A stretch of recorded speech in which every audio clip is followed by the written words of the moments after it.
Okay, perfect. So while we are doing the Mentimeter, I hope, yeah, everyone can hear me. We would like to quickly outline what we will be doing and who are we having with us today in the coming hour. So I have the pleasure on introducing the perfect fit team to you. So it will be Risa Putri, we also call Icha, so that would be easier to hear. Tunga and Domi. And Icha and Tunga are the co-founders of, or the founders of Perfect Fit. And Domi, he will also introduce himself a little bit more, but he is responsible for the distribution and education in La Buon Paggio. And then we have with us today Angelina. She is a project manager at Simavi, and a Dutch NGO who specializes in water and sanitation rights for girls. So after the Mentimeter, we will give some more general information on menstrual health, why it is important, and then we would like to give the floor to Angelina, who will talk a little bit more about menstrual health in the global and in the Indonesian context. Then Liv and I will share our experiences. Oh wait, we will do that before that. So we will come before Angelina, and after Angelina, we will start with our panel discussion with our Perfect Fit team. So yes, let's get started. Yes, amazing. So just as a little icebreaker, it's your Sunday morning, you're still probably waking up a little bit. We would like to pose you with a question. So I hope that everyone has managed to make the Mentimeter work. If not, you can still scan the QR code or go to the chat. But as just a question to get you thinking a little bit about menstruation in your own life worlds, we would like to ask you, what words do you know for menstruation or your period? It can be in any language, and just drop it in, and then we can go to the Mentimeter and see if things come up. Let me know if anyone needs help with the QR code.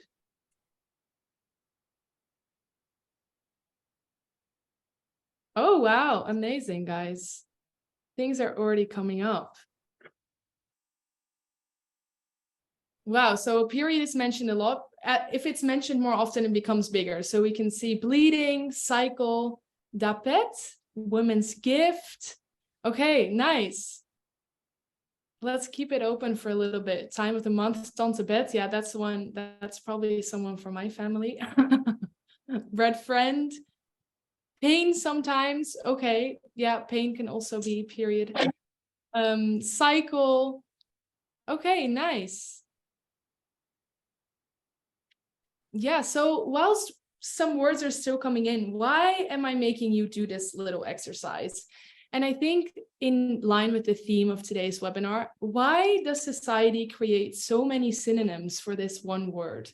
A recent study from 2016 actually shows that the English language alone has 5,000 words to describe your period. And we think this kind of points to this circulating narrative where menstruation is something to be concealed, and the social norm that is expected of women, which is periods are not something for the public eye. So literally, looking at language, menstruation is invisible, but also in a more metaphorical sense, we can say that menstruation is invisible. I mean this in the terms that when some things are put to the foreground, others are put in the background, whether it is in politics, in the development sector, in the medical sector. This can cover a lot of different areas of society. But today we're going to call it what it is and explain why it is so important to call your period your period. So let's make the invisible visible.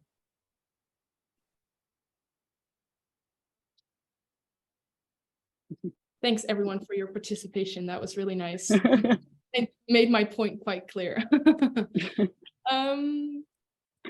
Yeah. So a thing, what we have been trying, but what we also been seeing in the news or on social media are maybe these kinds of articles. So whether it's the top athlete, Jutta Leerdam, who speaks about how her menstruation affects her athletic performance, the Kenyan senator Gloria Orwoba, who protested against period poverty by sitting through a Senate meeting in clothing stained with fake menstrual blood, or the Florida state government that considered a ban on discussing menstruation before the 6th grade. The conversation is getting started in many forms and ways around the world. So visibilization and recognition lies at the core of these debates. But what is menstrual health exactly, and why are these positive or sometimes negative progressions? And in what ways are these positive or negative progressions for menstruators? So, having come forward out of these articles, menstrual health should therefore be considered as a complete physical, mental, and social well-being in relation to the menstrual cycle. So this is also in line how we approach it, how Perfect Fit and how Simavi approach it too. So it covers many different areas in society, and it's important to not frame it only as a hygiene or a biological issue, but also as a social health issue. So things that may fall under menstrual health can range from having proper information, access to materials, facilities, education, medical care, all done in a safe and open environment to menstruate in dignity. So if one of these factors lack, you can also talk about period poverty or menstruatiearmoede, what we've been hearing in Dutch.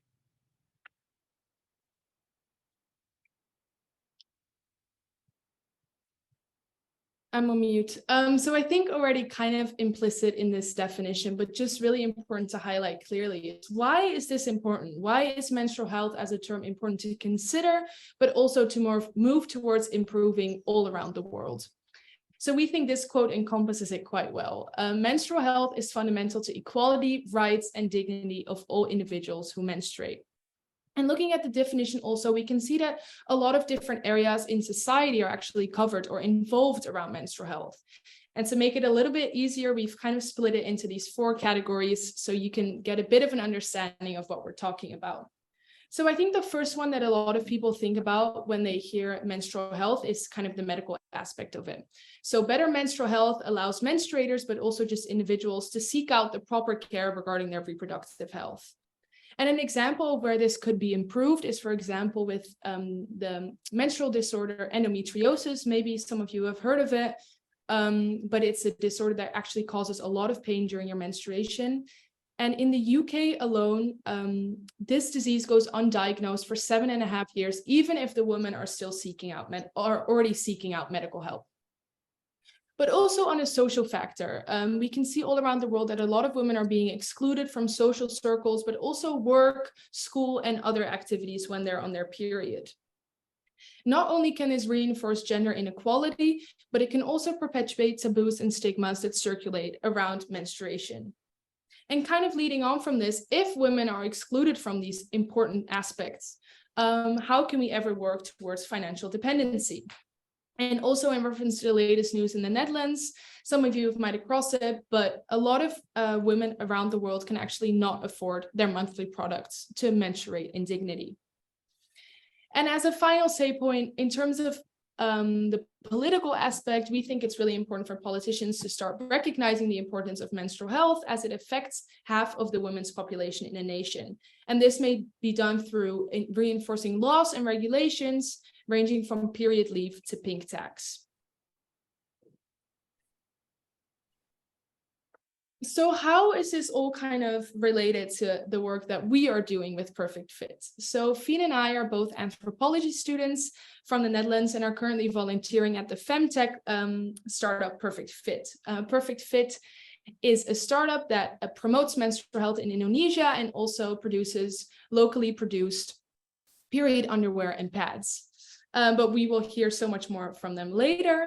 But we think it's important to highlight our interest in where it came from. And although menstruation biologically might be a universal phenomenon, and what I mean by that is that menstruators might have a lot of the biological process that happens will have overlap, but the way that they actually individually experience it is going to be very, very different. So researching this topic through an anthropological lens, contributes to nuancing the conversations around menstrual health and also bringing to light context specific perspectives, which we think is really important. Yeah, so we have been talking to a lot of women, live mostly in Bali, and me in Bali and in East Nusa Tenggara, and to get insight on how menstruation is perceived in these particular contexts. So visiting living spaces, talking about their day-to-day life, has given us a glimpse of the local meaning of menstruation and its intertwinement into various domains. And by giving voice to women and their experience, we foreground their own constructed renderings without filling in the gaps for them, which is often done in public health discourse.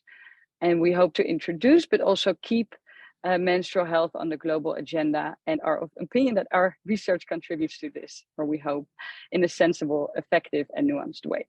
So now we will explain a little bit about our research, and I want to give a disclaimer before we start. So I've been here already for almost 3 months and live a little bit over 2.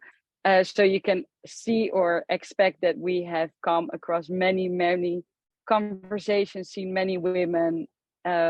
So I think we can talk about this for hours.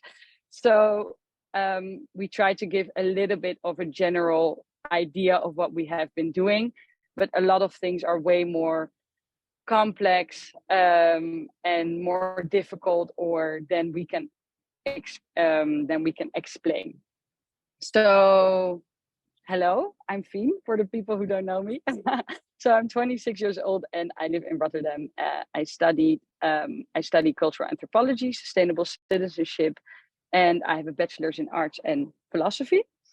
So for me personally, researching menstrual health really combines 2 of the things I'm passionate about, which is women's rights and the environment and environmental challenges. So currently now I'm in Momere, which is a very small, they call it a city, but town city here where the arrow is in East Nusa Tenggara. East Nusa Tenggara is the second poorest region of Indonesia, and after this I will abbreviate it to NTT. It's a little bit easier. My home base is in Bali, which there's a small circle around it. I've spoken to a lot of women. This is my 3rd field trip to NTT. I've been here for a week. My last one was 2 weeks, and the one before a small week. It's called a multi-sited ethnography that you have research in different sites, but I would not recommend doing this for 3 months because you don't have enough time, and it's been very hectic, even though it's very interesting. But flying all around, it's been super interesting, but it's a lot. Let's put it like that. So also that I've learned throughout these field trips is that before coming to Indonesia, I was really thinking about making this comparison between Bali and Tete, but it made me realize soon enough what we've been talking about earlier, that every menstrual experience is different, and you can compare a whole island to a whole province. So that's been a good learning process.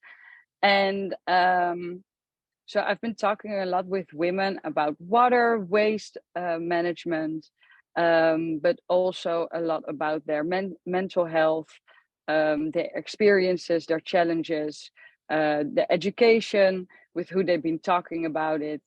And as an outline, I will make an example of the single-use pads of this practice. So they use single-use pads here mostly. We will talk about that later more. And it's mostly done, they wash it, they take it apart, and then they dispose. But the interesting part is that it has many different variables, and why you wash it, why you take it apart, and why you dispose it. And it's different or the same everywhere around. So the motivations really range from the spiritual world to the environmental to habits. And then that being said, I would like to highlight another finding, which is the role of infrastructures, which I've been oddly very interested in in pipes and septic tanks. So so you can talk about it. The idea is that what's become evident is that infrastructures affect how women experience and feel towards menstruation. And also it reinforces inequalities among men and women, but also among women in various contexts. So for example, we can talk about the water pipes, the roads, electricity, and waste management. So for pipes, we can see in general, the water accessibility is not really a problem here.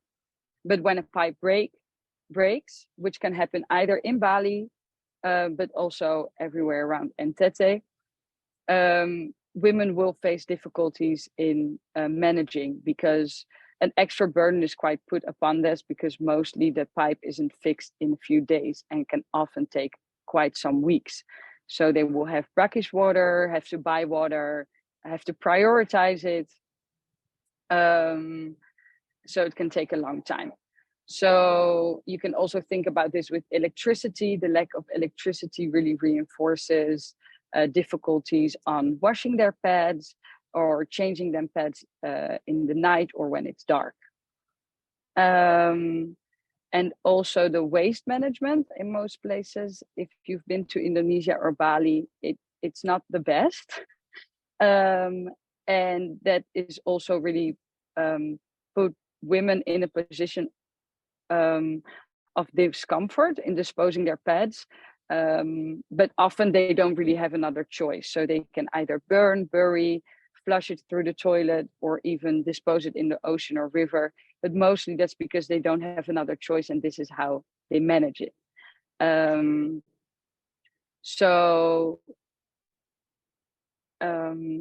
Yeah, because with burning, it or other waste management practices, it can really lead to or result in communities living in dirty environments, living in fumes, contaminated soil, or really having a lot of stress or worry about and mental capacity about dealing with this rubbish or dealing with any other infrastructural difficulties, as I explained. So this concludes, for me at least, that I want to highlight that menstruation can be seen as a fluctuating process, especially in their environment, because one's environment influences one's experience. I've also been to a lot of villages who have been affected by the results of climate change, who had to move or had to relocate or had to get a new house. And that really shows the resilience of a lot of women. And that is really, really fascinating. And it also shows, or it also results in changing menstrual health and practices changed with their environment. So then I would like to give the word to Liv about her explaining a little bit more about her research. Thank you, Fien. We're very much in this process together, but it's still fascinating to hear more about your angle. But for the people who don't know me, my name is Liv. I study medical anthropology at the University of Amsterdam right now. And before I kind of dive into a little bit of my findings here, what has really stood out to me, I would first like to give some background on why I'm interested in menstrual health in the first place and how I ended up in this wonderful place called Bali with the amazing team of Perfect Fit. So I'm halfway in completing my medical training. I have my bachelor, and it kind of became clear to me throughout med school that I was craving a bit more submersion into the cultural, social, and environmental context of health.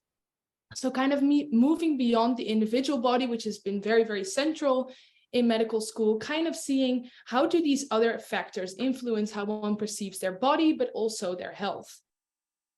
So this kind of comes also with menstruation. I think menstruation, in the way I've learned about it, has always been presented as this biological technicality. So this biological process that occurs.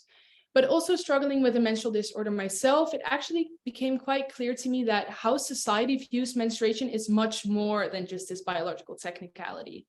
Important components and themes in women's lives, such as womanhood, becoming a woman, fertility, pregnancy, are all linked to this term that we call menstruation. And these may not get included as much under the biological or the most widely circulating definition of menstruation, but do, in my opinion, have also the right to be called out and be visible because they have such an impact on women's life worlds. So kind of taking this idea that I've had for a long time to the specific context of Bali, because you can imagine these themes such as womanhood and fertility and everything, they really, really range depending on where you grow up. But I think looking at menstruation here, it's seen as a holistic process. So when thinking about Balinese culture, something that has been coming up again and again when I'm talking to women here is that their society is kind of built on this idea of a balance between three factors. They call it the triad. And it's kind of humans, nature, and spirit that are all always in connection with each other. And keeping and maintaining that balance is really important for people here, whether it's through making these beautiful offerings every day that you see in the photo, or whether it's keeping your environment clean, your house clean. It kind of comes up in all these ways. And highlighting this balance or this triad, we can see that the individual, so kind of one's body, is always connected to these larger dimensions of the environment and of spirits. And this also affects how people view menstruation here. So although there are many different perceptions, menstruation can also kind of be seen to cause an imbalance in this triad. So actually, I think all the women that I've spoken here so far mentioned that menstrual blood is seen as dirty. And that's kind of everything that comes out of the body. So for example, breast milk is also it's also been mentioned a lot of times. But that's kind of seen as dirty and therefore posing a threat to the triad. So how can we see this might, for example, affect women not being able to practice in spiritual activities when they're on their period? For the people who have been to Bali, they might recognize the sign here, which outside a lot of temples, there's actually a sign that says you cannot enter when you're on your period. And it's interesting that the reasons that women give for this really range from just needing time to rest. Ceremonial life in Bali is quite labor intensive. There's a lot of things going on at all times. So some of them actually say, it's kind of nice. I can just take some days for myself. Others are just wanting to be respectful to the temples, which is this sacred space, and they do not want to kind of pollute it by their dirty menstruation. But some also are scared of the individual repercussions, whether it's bluntly said be like attracting spirits or bad luck when they do go to temples. So practices on a more individual level that we can see through this are, for example, the use of single pads. I won't go into that much because we'll hear the pads a lot today. The washing of single-use pads, so removing all the blood before they throw them out. Again, sometimes it's respectful, sometimes it's practical, and sometimes it also has something to do with the environment or the spirit, the other triads. And I think overall, there's a bit more of a need for an individual understanding of menstruation. So how does this actually impact my body? And how does it impact cramps and symptoms and just managing periods in a day-to-day basis? And in terms of contributing to better menstrual health, it is crucial to understand how women perceive and navigate their menstruation. And kind of being submerged in Bali and its beautiful culture and trying to understand its many complexities a little bit, a really important message for me came forward again, which is kind of what works in one context will not work in another. So just the simple provision of tampons here, which are not used at all, actually, or just giving very technical reproductive health education might not align with the needs and kind of the renderings and perspectives of the women here. So yeah, that was just a very short introduction. If you want to know more, you can always reach out to me. I'm happy to chat about it for a long time. But now I would like to give the word back to Fien. Yes, thank you so much, Liv. That was very interesting as usual. And thanks for scheming or picturing such a nice Balinese perspective on this. So now I would like to introduce Angelina. So I hope you all had a little bit more of a general idea what it entails, what we have been doing, but now I would like to give the floor to our expert.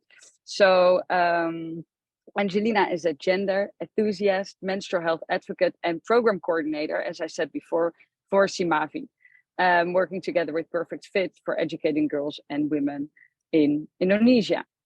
I think she will also introduce herself, so let's give the floor to Angelina. Thank you. Thank you so much, Finn and Liv. What a incredible presentation that you are just shared to us.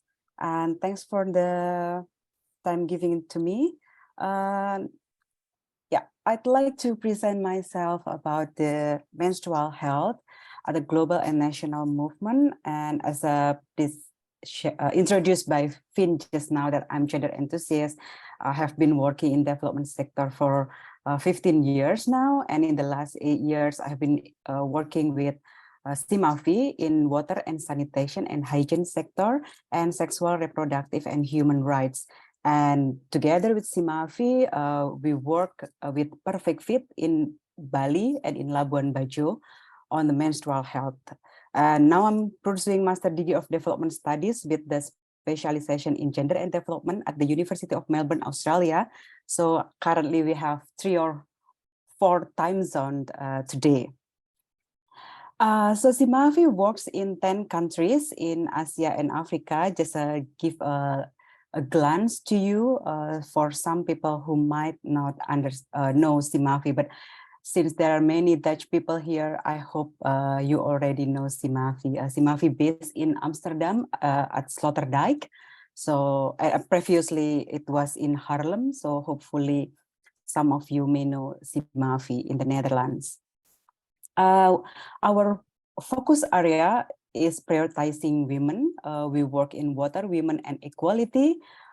We see women and girls as a key drivers of change in water and sanitation. And then we also put climate justice as part of our works. And of course, together with all of this, we want to ensure that women can claim their rights and can also be part of redistributing power. Now we are talking about menstrual health. In the beginning of this session, Finn and Liv already discussed the importance of menstrual health. And I would like to share with you why that menstrual health is really important and matters nowadays. It is because menstruators around the world, if they were born in India, there is a 50% chance they wouldn't know menstruation was before they first. In Ethiopia, there is more than that, 52%. If they're in India, they are part of 12% of menstruators cannot afford period products. If they were up in Ticuna tribes of South America, they would be subjected to beating and flogging simply because they are menstruating. If they grew up in the Netherlands, they would be part of 9% of menstruators who experience period poverty. In the US, they might be one of the 1 in 5 menstruators who experience the same. If they grew up in Cuba, they would be assigned 10 poor quality pads a month, needing to supplement their supply on the black market, where they sell for 10 times the retail price. If they grew up in Kenya, they might be part of 65% of menstruators who cannot afford period products at all. In one village in Kenya, they might also become 1 in 10 15-year-old girls who fall victim to child sexual exploitation to afford period products. If they were up in East Africa, they might be 1 in 4 in 5 girls who lack access to menstrual pads and related health education. If they were living in India, Ethiopia, Mexico, there would be a high chance they would have to make do with an old cold, putting themselves at risk of toxic shock syndrome and other dangerous medical concerns. If they were living in China, they would spend 1 month's wage of the cost of the pads each year. In Venezuela, they would spend 25% of their total income. Or if they prefer tampons, they could buy one box for 40, costing 3 months' salary because it's really, really expensive there. In Mexico, there is almost 50% chance they would be forced to choose between buying food and menstrual products.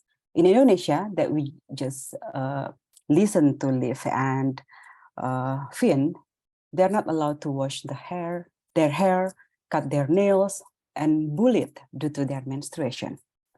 This is simply because they're menstruating, and we believe that no menstruator anywhere in the world should be faced with this inequality, discrimination, indignity, and shame for simply because they are menstruating.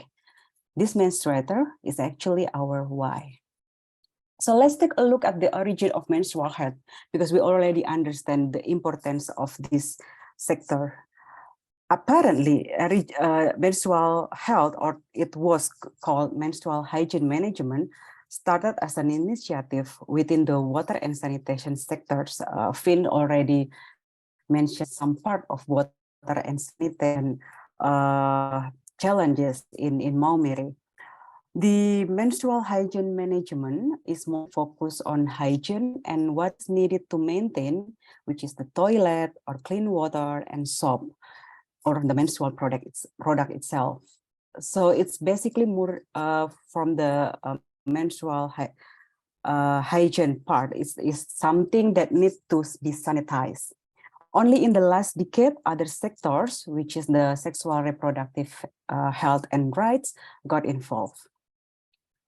Now, the short history of menstrual hygiene in the modern age. I hope that this diagram is easy to understand because it's very small, I think, but I can tell you at a glance. So during World War the first World War, it was invented for the forerunner of menstrual pads by the nurses using cellulose bandage. And then in 1929, the first tampons with application was patented by Dr. Early Haas. And in 1937, Leona Kalmer's patents the first usable commercial menstrual cup made from latex rubber. And in 1969, adhesive strip menstrual pad was also become available. After that, for a long time, there was no movement on menstrual health until 2009. The first formalized use terms of menstrual hygiene management was introduced by UNICEF at the UNICEF Oxford Roundtable. However, the myth stigma already before 2005. And then in 2012, there was a movement working together under MHM sectors by joint monitoring program of WHO and UNICEF to formalize the movement, because we seen many things that hampers women because their menstruation. So in 2013, the movement happens internationally through the building of Menstrual Hygiene Day by WASH United. So you may know that 28th of May every year is currently celebrated as a Menstrual Hygiene Day as well. In 2018, India and South Africa scrapped the tax on menstrual hygiene products. And before that, in 2014, it is lucky that we quite successful to advocate the UN to acknowledge for the first time that lack of menstrual hygiene management and stigma associated with menstruation negative impact on gender equality. And in Indonesia, we just launched the movement in 2017. It was actually started from small collective action from international NGOs. Simavi work with Plan Indonesia, UNICEF, SNV, World Vision Indonesia, and other NGOs at that moment. And then after that, we tried to make the movement bigger in 2019 along with the launch of the Global Menstrual Collective. In Indonesia alone, it started call for action for every organization who concerned on gender and youth to also work on menstrual health.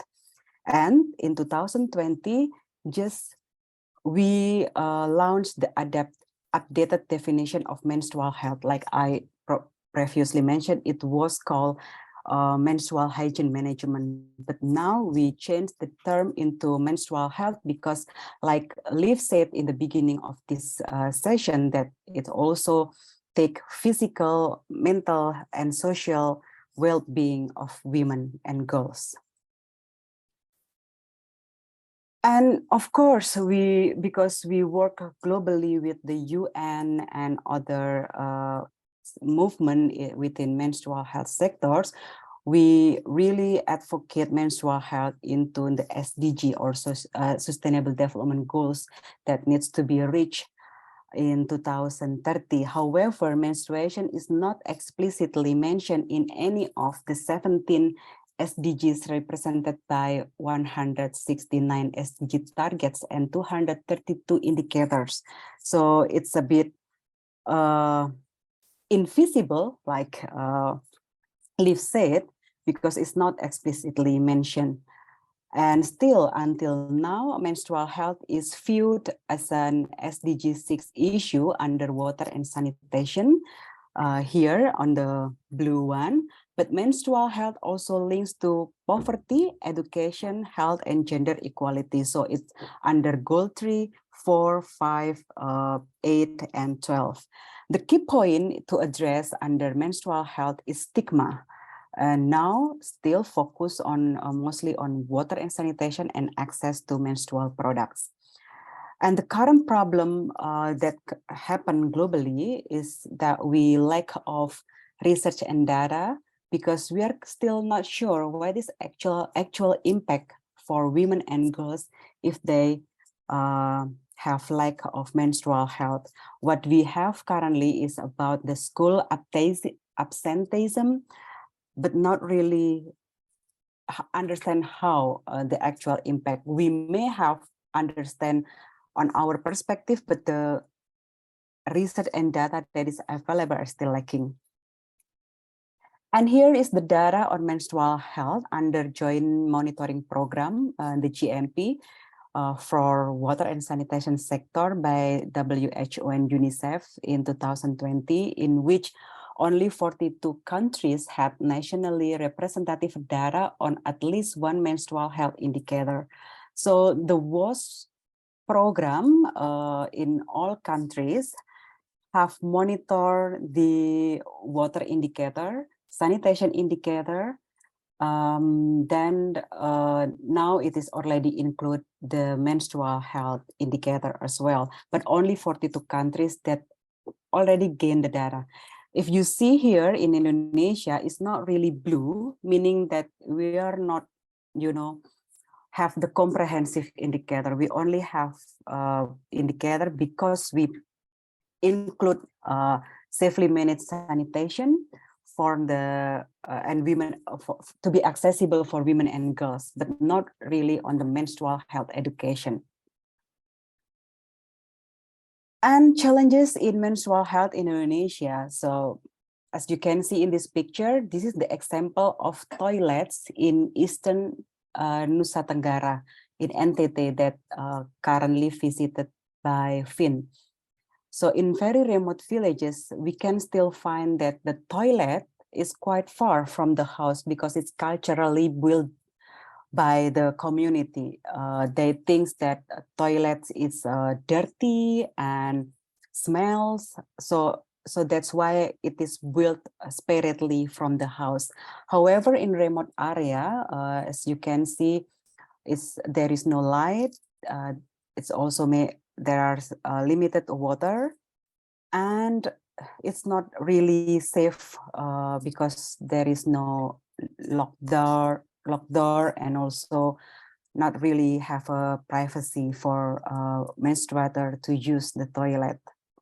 So this actually the main problems that connect to water and sanitation, and that's why when we are talking about water and sanitation and hygiene, it's always related to menstrual health as well.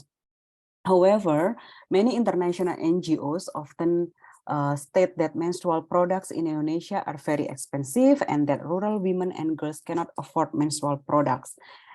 Well, I think it's narrow perspective and need to be revised because actually in Indonesia, disposable pads are available. They are cheap, very cheap. I think it's less than €1 per pieces. And it's available everywhere, even though including in this very remote villages. However, the issue is that women and girls or other menstruator do not have enough information to choose which product is appropriate for them. Some women and girls, when I discuss with them, or I believe Finn or Liv meet them, they say that using disposable pads is itchy, uncomfortable, and sometimes they feel irritating. But then they don't know how to use the other products because they don't know what other products. And also the other products are not available. So they only know the disposable pads. It means that they are forced to use it. Or if they don't want to use it, they have to use the clothes or the towels, which is maybe not really safe for them. So this kind of narrative needs to be changed. It's not about the expensive thing, or it's not only the availability of menstrual products, but the availability of product that is affordable, appropriate for women and girls. And I see Western organization, I criticize my organization also in the past, that when we are working in Indonesia, we often impose Western knowledge to the situation in Indonesia, and they really don't look at the context. So within Simavi, because we currently shifting the power, when we try to change this narrative, and we want to give a proper knowledge to everyone who concerned in the issue.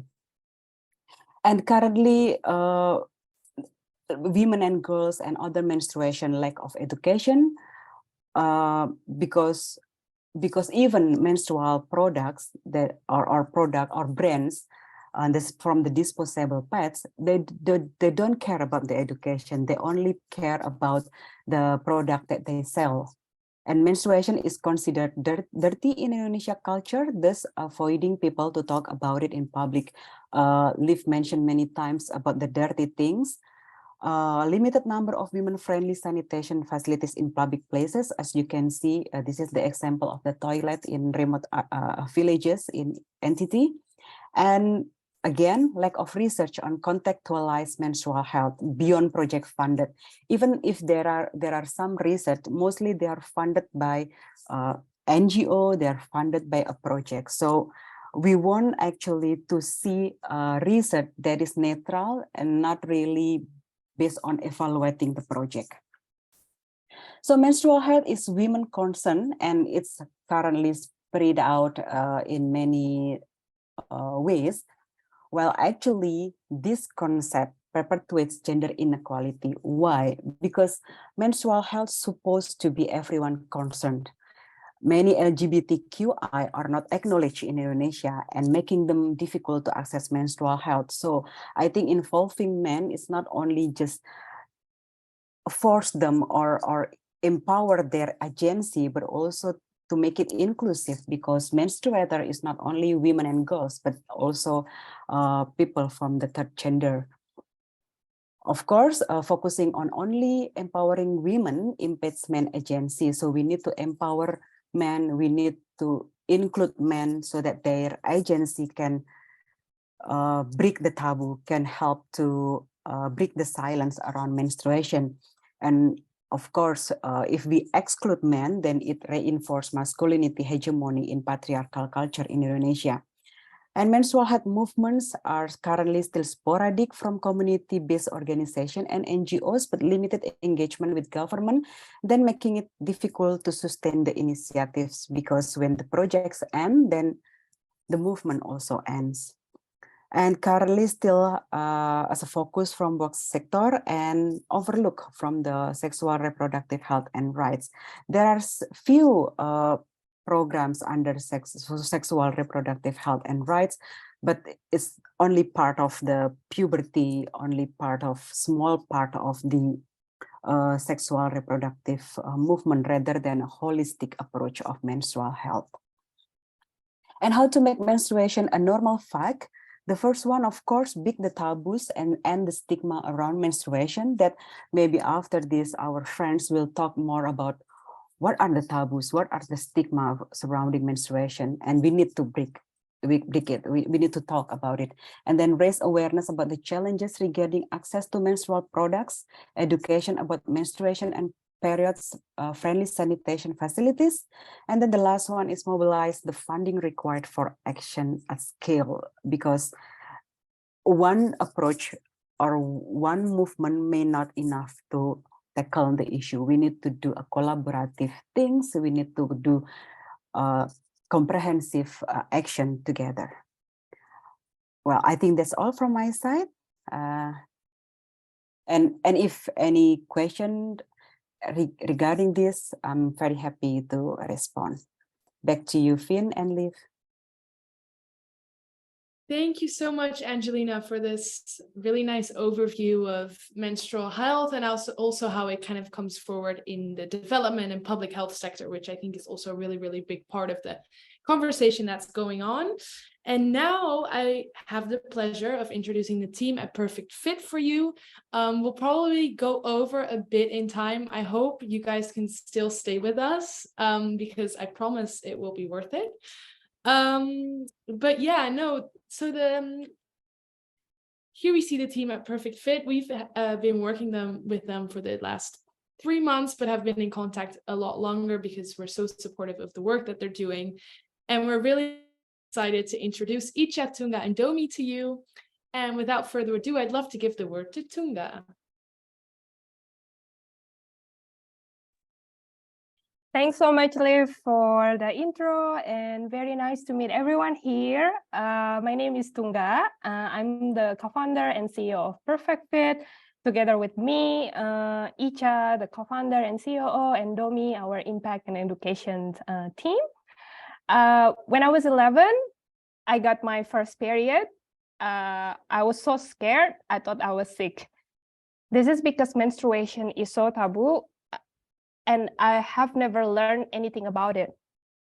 I grew up in West Java, in a Muslim family background. I remember when I had my first period, my mom told me that now I was an adult. In a Muslim culture, before you got your first period, your sin was still carried by your parents, and when you just started your period, you now carry your own sin as a sign of adult. And I remember vividly, my mom told me that I cannot cut my nail, I have to collect my hair in a plastic bag because it's dirty, and I need to wash my sanitary napkins before I throw it away, otherwise ghosts of woman in white dress will follow me. And I was very scared. Of course, I follow that. And my story was not unique. As everyone mentioned before, it's shared by other 6 million Indonesian women and girls here in Indonesia. And these misconceptions absolutely create limitation to our full potential.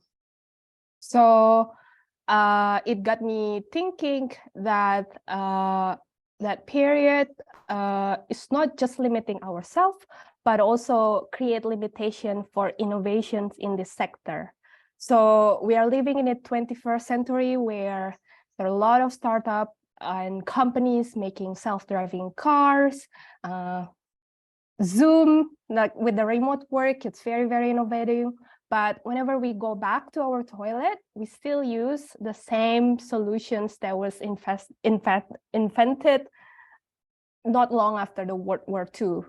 So how come this not many change happened? So that brought me in 2018 with Icha to start a Perfect Fit, and with Simavi, we worked together in the most remote areas of Indonesia, teaching the woman there to produce locally reusable pads, while using the pads as an entry point for giving the educations about our bodies and our rights. And within 3 years, we managed to sold 40,000 reusable pads through our distribution and in our collaborations with companies and international organizations. And this certainly gives us hope.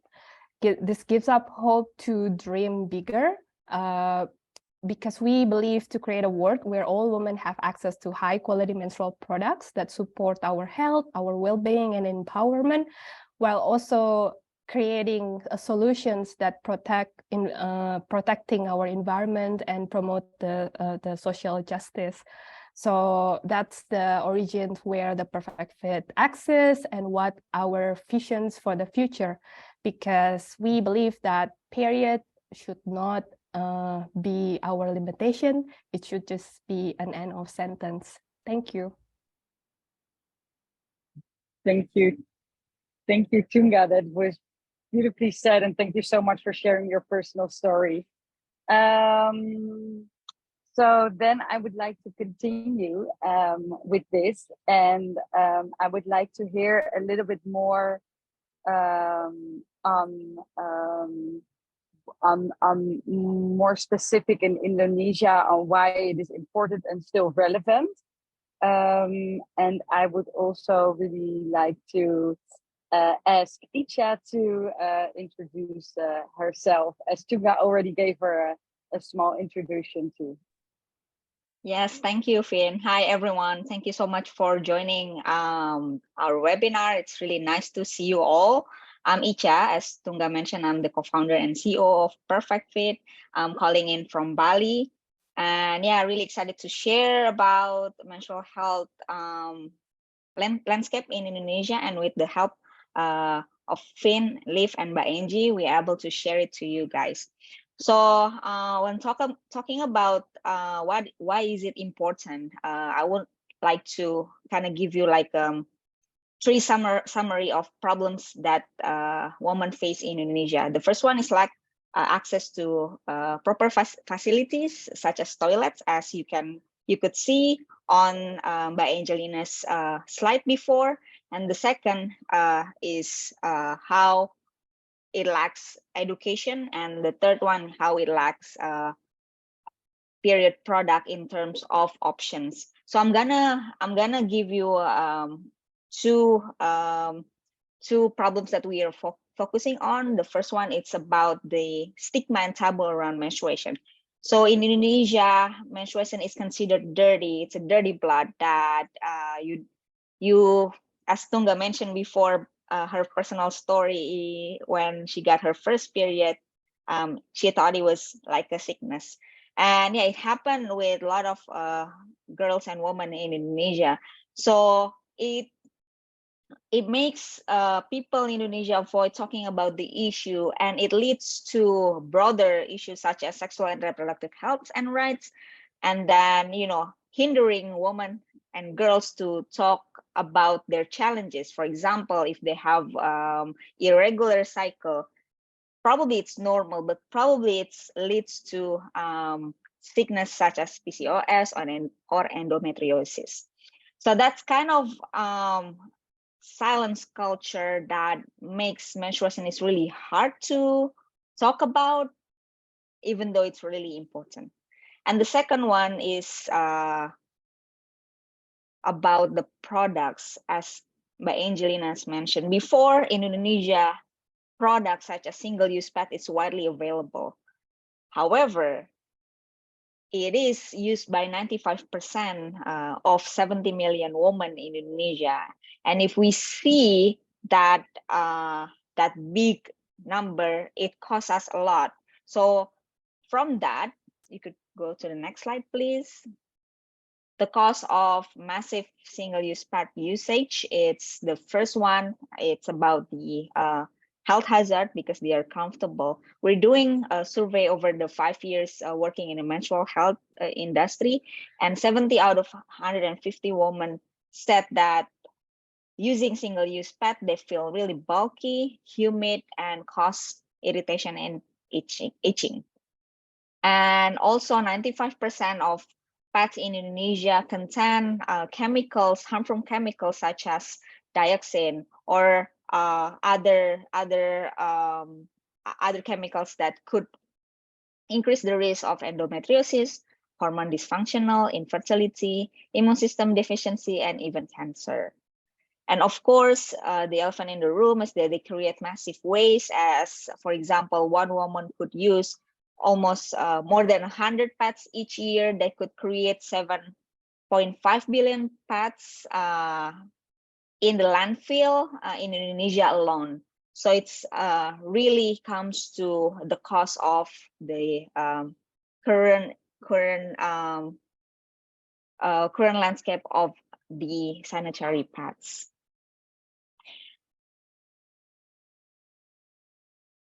Yeah, I hope it gives you a little bit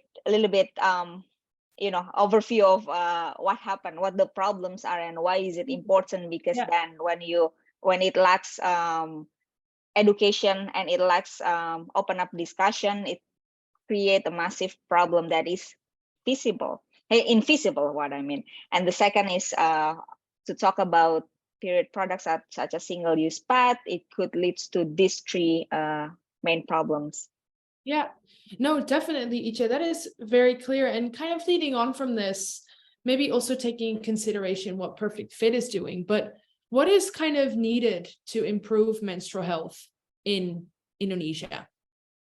Yes, so Perfect Fit, because we're coming in terms of into effort. The first one is doing education and products. So we're looking into this type of effort that provide positive menstrual education and open up access to sustainable product. So the first one is really we advocating about period is not a limitation. So it is a start for discussing more broader women's issues such as sexual and reproductive health and rights. And it started with period. Imagine if you cannot really comfortably talking about your period, it must be really hard to talk about, for example, your sexual and reproductive health and rights, right? So the first thing that we could do is actually normalize that discussion, and having that, we need to have a safe space to talk about that.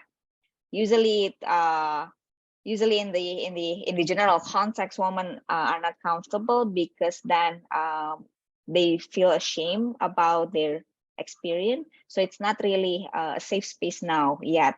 And then the second is the male participation in the discussion itself, because then it's not woman alone, right, living in the world. So there's men as well, and then it is really important to have men understand, and we will hear all about that from Domi, because he's been doing he's a male period educator in our organization, and it's really helpful to see men participating in a discussion.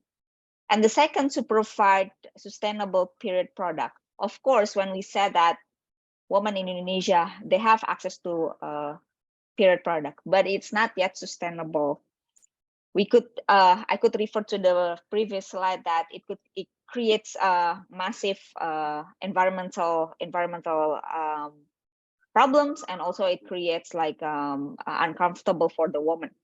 So innovative product development for period product is really important. That's why Perfect Fit is also doing innovative product through reusable pads and period underwear. And then the second, to ensure that the solutions for women is safe and comfortable, to make sure that women's well-being, and through that the responsible supply chain is implemented.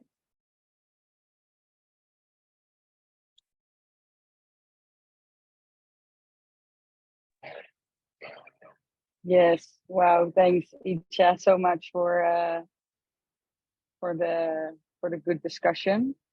I hope you guys can still hear me, see me. It's getting dark and it's raining a lot, so I had to move somewhere else. So yes, thank you so much, Icha and Tunga. And now I'm very excited to indeed what Angie and Icha was already saying, the male perspective. So I would like to pose this question to Domi, who is working in the field. I've been working with him during my field trips, and it's an honor to introduce him and ask this question because he really has a big passion and so much knowledge on this subject, and it's so important indeed to have him with you. So Domi, yeah, can you tell us a little bit more about the experiences in the field? Okay, thank you, Vin. Hello, everyone. Nice to meet you all. I'm Domi. Now I live in Labuan Bajo, the land of Komodo dragon. If you have any plan to come to Labuan Bajo, you can call me, so I will help you in Labuan Bajo. I have been working at Perfect Fit since 2019 and talking about menstruation. As a man, talking about women's issues raise a lot of skeptical comments from the community. However, I do believe that men are also responsible to understand and advocate for women's issue. Menstruation is a taboo topic in most of the part of Indonesia, and especially in my place in east of Nusa Tenggara, and where people still believe that period blood is dirty, and myths about menstruation, such as a woman cannot wash their hair during their period because it will freeze the blood, so it won't come out. We are breaking the taboos and the myths by providing education to the villages and schools too. And I face so many challenges talking about the issue at first because they see a man educating women about menstruation.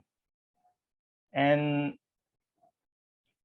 that experience, however, after giving the education several times, finally, women and girls are more open to not only talk about menstrual health, but also sexual and reproductive health. In additionally, just Kaicha mentioned, lack of knowledge of menstrual health leads to limited access to menstrual products. And in my place, east of Nusa Tenggara, women and girls only have one or two options of single-use pads products, no other choice for them. So that since 2020, we have been actively producing handmade reusable pads by working with local women to make the pads accessible to women in rural area. We receive a lot of positive feedback because the reusable pads is safer than single-use pads to women's body, and it also eliminates the single-use waste. However, since the reusable pads are more expensive than single-use pads, and people here mostly live in poverty, they find it hard to afford the reusable pads. That's why it is important to find ways to support the marginalized communities to use the pads. And Perfect is doing that by implementing buy one give one model. So where every purchase of period underwear, a part will be donated, as well as working with organizations and companies that have similar value to distribute the pads. about all that experience, we believe that menstruation issues should not be a limitation, and there will be more men like me who talk about menstruation.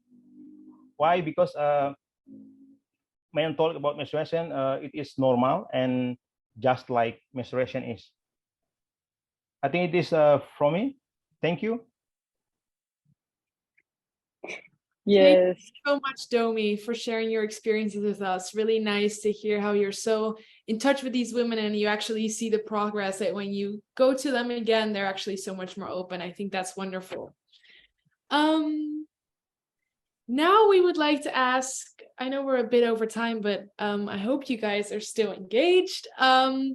We just wanted to pose the question to you all, if there's any questions for any of us that you would like to ask. You can either just unmute yourself and ask it or drop it in the chat and we'll read it.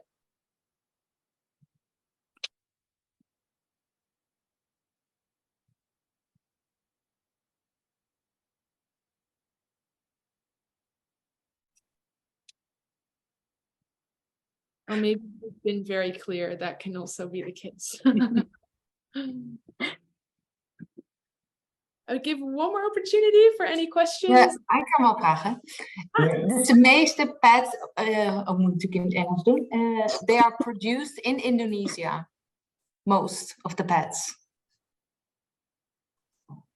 Voor niet verstaan. Do you hear? Yeah, so the question is... No, so the question was, are these pads produced in Indonesia? And what is the process around that? What's the involvement of Perfect Fit there? Yeah. Who wants to answer? Yeah, thank you so much for the question. Yes, we produce the pads locally here in Indonesia. So we are the first Indonesian company that made period underwear in Indonesia. We started with a handmade product for people live in rural areas. So that's where Domi is staying right now. So we're doing that to make the pads more affordable for women there. There's a few other brands who produce reusable pads, but mostly it's centered in Java or Jakarta. So it might the shipping cost might be higher than the pads cost alone. So that's why we want to have that production hub near to the customers in rural areas. So that's the idea to have it there, so people living in East Nusa Tenggara Timur could easily access that. Mm-hmm. And the distribution of these pads, are they go via shops or is it online? Is it what's the best way to reach your market? Yeah, so for rural areas, we're working with Menstrual Health Network. So we train more than, since 2018, we train more than 160 women and men to receive menstrual health education, so they could promote the education health to menstrual health to their communities, and then they could sell the product. So it's kind of like a door-to-door sales and marketing. That's the first. But we do realize that because reusable pads are more expensive, because it is like an investment to you. So you buy it now and then you could use it for a couple of years. You could use it. You could use our Perfect Fit for 4 to 5 years. So it's kind of hard for them to have that investment. So usually we also work with companies and organizations to actually distributing the pads to marginalized community, like in a very last mile community who don't really have the purchasing power to buy the pads. So mostly that's what how our rural products sales and marketing works. And then for our urban market, and actually we sell our period underwear online. in our web store and also several marketplace in Indonesia, as well as working with retail shops in Bali.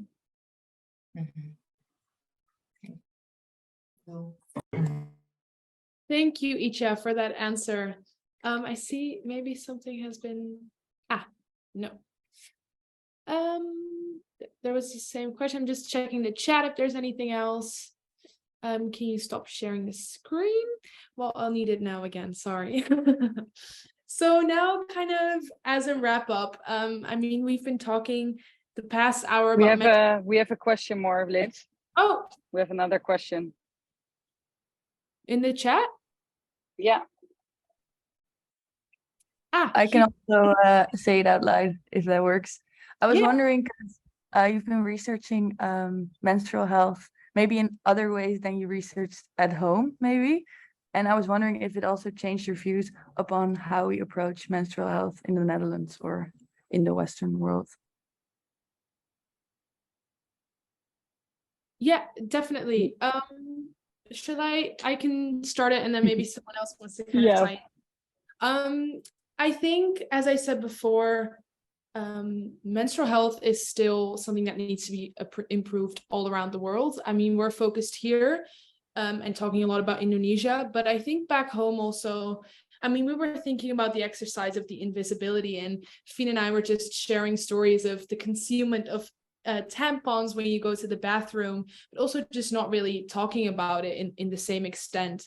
So I think it really opened my eyes to the perspective that, okay, well, there's a lot going on in the development sector and in the WASH sector, but these issues are actually very prominent in the Western world, if you can call it like that as well.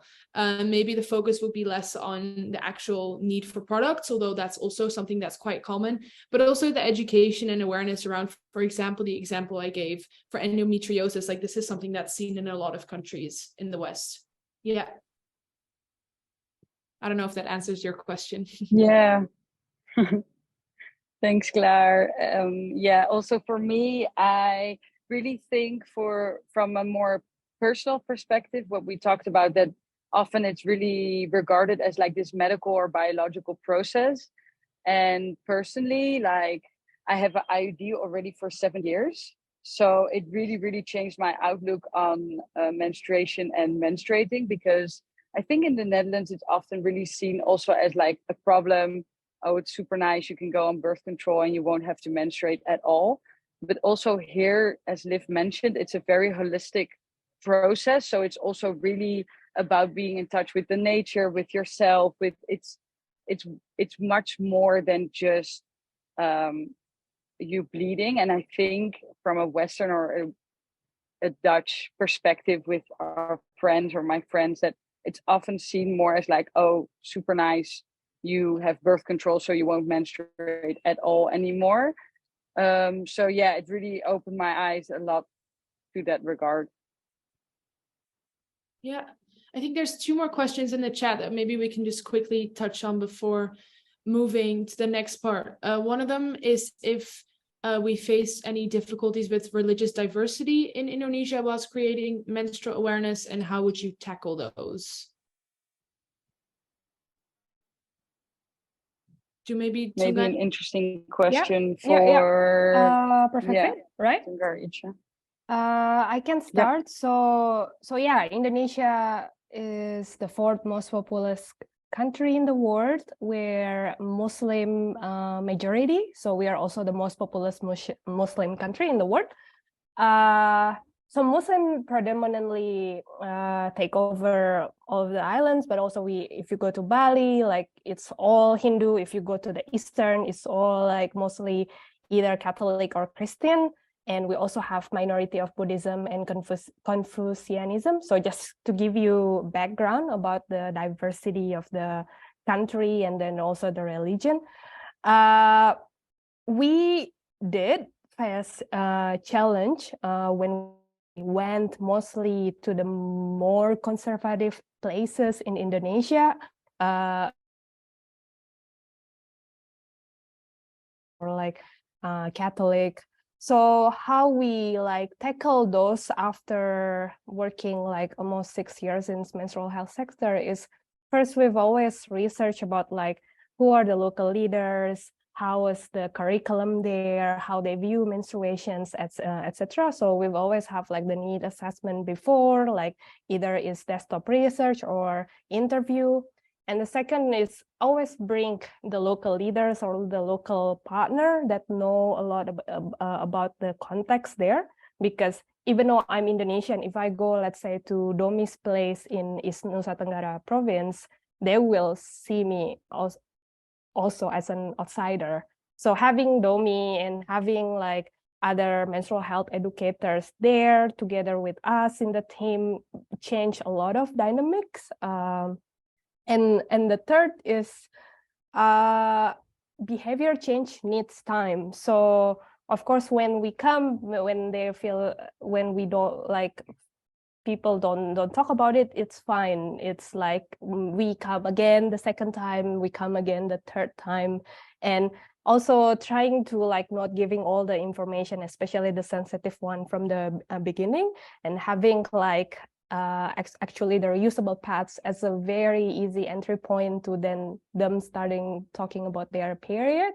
Yeah, so those three that we've always have whenever we have educations and want to create menstrual awareness in the religious communities. May I add information on that? Sure. So yeah, addition to that, Simavi with the other INGOs like UNICEF and Plant, we are working together with what we call with Muslim organization, the biggest Muslim organization in Indonesia, UI. So we work together with them to establish a book for menstruation in Islam. So it is really important so that when we, for example, like grassroots organization like Perfect Fit or other organization wants to talk about menstruation and they have to deal with religious leaders or community, then they can use the guideline that is produced by the Muslim organization.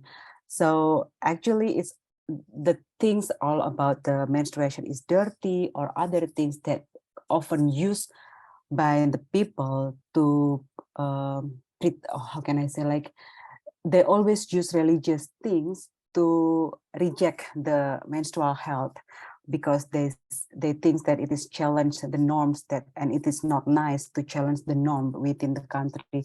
So we work together with the Muslim organization, and one of the product is a book, Menstruation in Muslim, and we distribute it to grassroots organizations so that they can use this guideline to do the approach or to approach the local community. So I think that's one steps that currently we have as well, other than other personal and impersonal approach that is already explained by Tunga.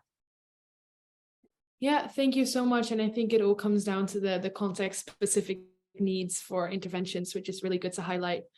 I think we're going to move on to the last bit of the presentation, as we're over a bit already. I'm going to highlight that we've been talking about menstrual health for the past hour and a bit, and it's a very complex subject. I think also showing that we're going over time, there's just so much to share, there's so much to it. And if you're interested, if you're like, oh, I would kind of like to know more, we just wanted to give you some resources to go away with, some podcasts, some movies, some books, and some good pages to follow on Instagram for some more information. And yeah, I'd like to give the word one last time to Icha and Fien for the last part. Yeah, so talking about menstruation in Indonesia, especially before I started Perfect Fit, it was quite hard. I took it for granted, actually, because I never saw it as a important matter. But now, when I read more, when I research more about the issue and talk about it more, I realized that it is important for not only women but also men. So I would like to ask everyone here to help us normalize the conversation about menstruation, to make it not a taboo topic anymore everywhere with anyone, and to support every menstruator, because we do have a lot of challenges managing our menstruation. So that's the first one. The second is to maybe support sustainable period product brands. I know that there's a lot of brands in Europe as well. Maybe try using menstrual cups or reusable pads or period underwear. You also could purchase and try the Perfect Fit. You could purchase through our web store or Tokopedia and Shopee if you're in Indonesia. And also spread the word about Perfect Fit, that to keep us going to go to our vision. And the third one, actually, that you could donate as an individual to help us donate the pads. As Domi mentioned before, we have buy one give one. So if you purchase our period underwear, you could then also donate one pad. But also you could donate through our current GoFundMe link, which is we're gonna share it also on the chat. This is the link. So we raise 2,000 euro for to donate to 100 girls in Eastern Indonesia. So you could actually donate 20 euros to help one woman, to help one girls.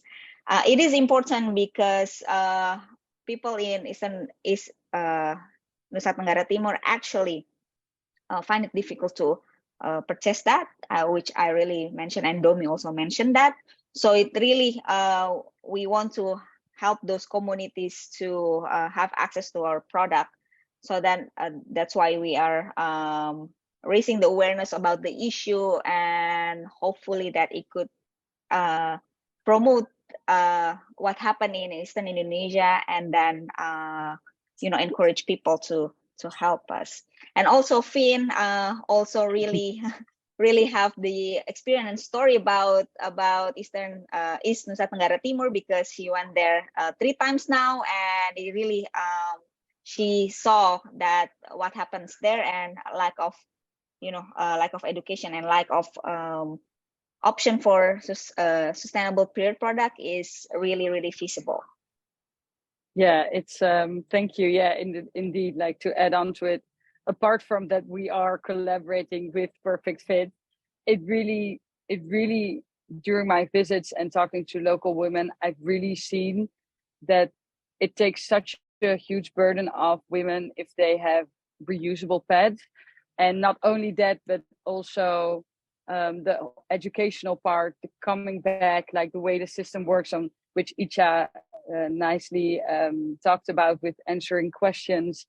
I've really seen in my own experience, and as I said, not only because, or not even because we are collaborating with Perfect Fit, it really is a good solution. So you would really help Perfect Fit and all the women in East Nusa Tenggara. You can donate any amount. You don't have to donate anything, but you can also donate a lot, whatever you want. It would help. Every little bit will count.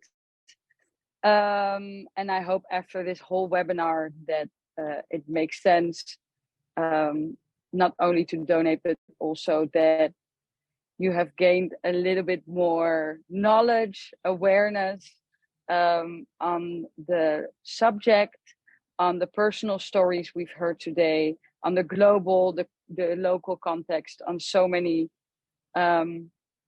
different stories. And I don't know, I think maybe Liv wants to say something else, maybe Tunga and Jadina, but for me, it would really mean a lot if you can donate. Unfortunately, I won't be here anymore to distribute, but we will leave it to the Perfect Fit team, of course. So that was it for me. Thank you, for me at least, so much for all the support and coming. Just an important note, it says 100 pads to women, but we actually mean 100 women will get pads. So they'll get a packet of pads with an education session as well. That's with the distribution. So not that one pad is 20 euros, just supporting one woman in general. It's being changed as we talk about it. No, I think we will also send these slides with the link, and we will also drop the GoFundMe link in the chat again. But yeah, thank you so much for being here with us. We really appreciate it. It's been an honor. Sorry for taking a little bit more of your time. We hope you don't mind. Here you can also find all our LinkedIns if you want to connect to any of us, if you have any other questions. We're more than happy to answer, to discuss anything to keep the conversation going. So let's make the invisible visible together, and we wish you a really nice day. For us, it's already getting dark, but for you, you still have it, for a lot of you. Thank you so much. Thank you, so much, everyone. everyone.